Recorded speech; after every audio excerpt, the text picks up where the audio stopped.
சிரார்த்தம் பண்றதுனால இறந்தவருக்கு மட்டுமே நன்மை அப்படின்னு நாம் நினைச்சிட்டு இருக்கோம்.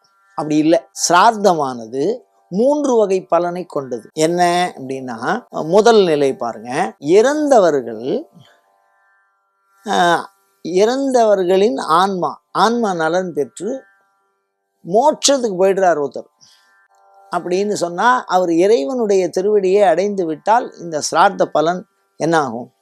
அவர் மோட்சத்துக்கே போயிட்டார்னு வச்சுக்கோங்க. அதே சமயத்தில் நரகத்துக்கு போய் விழுந்துட்டார், அவர் பண்ணின பாவம். இது ஒரு நிலை. அதுக்கப்புறம் சொர்க்கத்துக்கு போயிட்டார், இல்லைன்னா அடுத்த பிறவிக்கு போயிட்டார். இந்த 3-4 நிலையிலேயும் நம்ம சிரார்த்தம் பண்ணின அந்த பலனானது என்ன ஆகும் அப்படின்னா, இப்போ இறந்தவருடைய ஆன்மாவானது நரகத்தில் இருக்குன்னு வச்சுங்களேன். இவர் சொல்ல சொல்ல சொல்ல அந்த நரகத்தில் அவர் அனுபவிக்கக்கூடிய வேதனை குறைஞ்சுட்டே வரும். அந்த நரகத்திலேருந்து அவளை வெளிப்படுத்துவாள், நரகலோகத்திலேருந்து. சரி, சொர்க்கலோகத்தில் இருக்கார் அப்படின்னு சொன்னால் இவர் பண்ணின சிரார்த்த பலன் என்னாகும் அப்படின்னா, மீண்டும் மீண்டும் காலனை அதிகப்படுத்திக்கிட்டே இருப்பாள். சொர்க்கத்தில் யாரும் அதிகமாக தங்க முடியாது, அந்த பலன் இருக்கிற வரைக்கும் தான் சொர்க்கத்தில் தங்க முடியும். அப்போ அந்த காலத்தை நீட்டிப்பார்கள் இந்த தவசம் இவா பண்ணுறதுனால. அவன் இப்போ சாமி கிட்ட போய் சேர்ந்துட்டா அப்படின்னு சொன்னால் அது இறை அருளாக மாறி அவர்களுக்கு நிலையான தன்மையை அருளும். இப்படி சொர்க்கமும் இல்லாமல் நரகமும் இல்லாமல் இறை திருவடியையும் அடையாமல் மீண்டும் பூ உலகத்திலே வேறு பிறவியை அவர் எடுத்து விட்டார் அப்படின்னு சொன்னால் அவருக்கு அது ஆயுசாகவும் ஆரோக்கியமாகவும் இந்த தவசத்தினுடைய பலன்.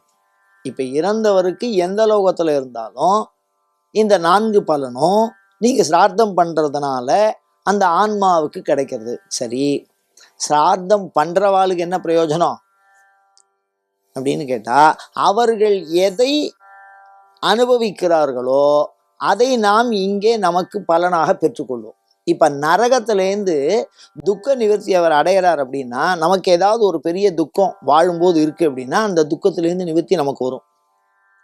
அவர் சொர்க்கத்தை நீட்டிக்கிறார் அப்படின்னு சொன்னால் நமக்கு சந்தோஷத்தை அனுபவிக்கக்கூடிய காலம் இங்கே நீட்டிக்கப்படும். அவர் இறையருளை பெற்று முக்தியை அடைந்து விட்டார் என்று சொன்னால் நமக்கு இறையருளுக்கு நாம் பிரார்த்திடுவோம், ஒரு தேவதா தரிசனம் நமக்கு கிடைக்கும்.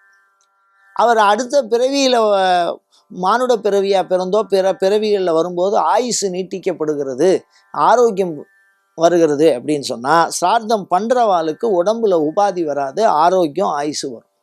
அதனால சிரார்த்த பலன் என்பது செய்கிறவருக்கும் அதை யாரை குறித்து செய்கிறாரோ அந்த ஆன்மாவிற்கும் 2 வகையிலும் பலனை தர வல்லது.